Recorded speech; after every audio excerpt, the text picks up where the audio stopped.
But here's the truth, man. Right. This is I hate doing the simple answer, but go research hunter-gatherer societies.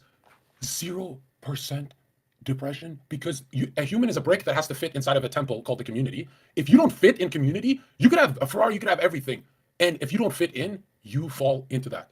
And I was like, wait a minute. If all there's never been a hunter-gatherer society or big family, big family, like third world families, they're not depressed. There's something else. They deal with sloth and stuff. But when I saw, I'm like, oh my God, that I don't want to fit in. Every human wants to fit in. I used to say, I don't want to fit in. I'm Zerka because I want to fit in with the badasses, Yeah. Do you want a good example of how important community is? Yeah. And this is probably pretty obvious, but only children are not nearly as socialized as like children who have siblings. What did you say? What did you say? Only children. If you're an only child, first of all, the rates of autism are much higher. Rates of lack of socialization are much higher. Interpersonal issues, all these things are correlated, obviously, right? So there's a connection. Wait. Percent is high. It's high. It's higher than it is for people who grow up with siblings within like a certain age range, right? Obviously, if your siblings. Oh, but I'm gonna push back. I'm gonna push back. I've met some only children. Obviously, they're not as cool and stuff. Those guys sometimes become like Bill Gates. You know what I mean?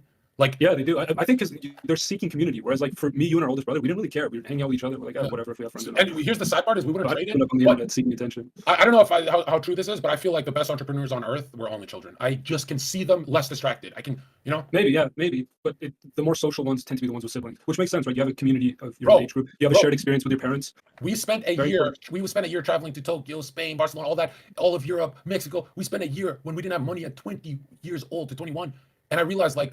An only child would just be hustling. He would never have done that. He wouldn't have a brother to do that with. True. Like, people go on vacations. People go on vacations for 2 weeks with their friends, but who does what we did? But Zerka, the trade-off is that those only children, they don't have that shared experience that like you would have with me, right? That we have our parents and we could say things about our parents that only we would understand, right? Like, oh, they're this way, they're that way. So inner circle. The onus is on. Yeah, I guess it's a sense of community, right? I feel like if you got the family system going and the ambition. That reminds me of Donald Trump. He's someone, I've never said this about him, but he has it all. He has it all, right? The power, the war, a man needs a war even at that age. He has it all. And I stopped, for years I said he doesn't spend time with Barron. I'm wrong. I think he actually does. I think he finds time. I think he likes having his family around him. Maybe he doesn't like talk to him outright. I've never seen them speak to each other ever.